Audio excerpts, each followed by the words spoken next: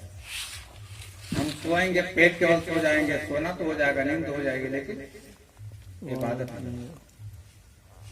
ہم شادی بیاہ تو کرتے ہیں لیکن سادگی سے نہیں, جس کو ڈانس اور ڈی جے گیجے کیا کیا کرتے ہیں. شادی تو ہو جائے گی لیکن عبادت قرار نہیں دے گا. اگر اپنے عمل کو عبادت میں شمار کروانا ہے تو اپنے رسول کی اطاعت پہ وہ کام کیجیے. اپنے رسول کی اطاعت و فرمانبرداری کے مطابق وہ کام کیجیے. آپ کا ہر وہ کام عبادت میں شمار کیا جائے گا. آپ کا کھانا عبادت, آپ کا پینا عبادت, آپ کا سونا عبادت, آپ کا جاگنا عبادت, چلنا پھرنا عبادت, بال بچوں کی پرورش کرنا عبادت, تجارت کرنا عبادت, ملازمت کرنا عبادت, دنیا داری کرنا عبادت. جو بھی کام کریں گے مصطفیٰ کے طریقے کے مطابق کریں گے تو وہ ہر کام خدا کی بارگاہ میں کیا ہوگا, قبول ہوگا. عبادت. جی.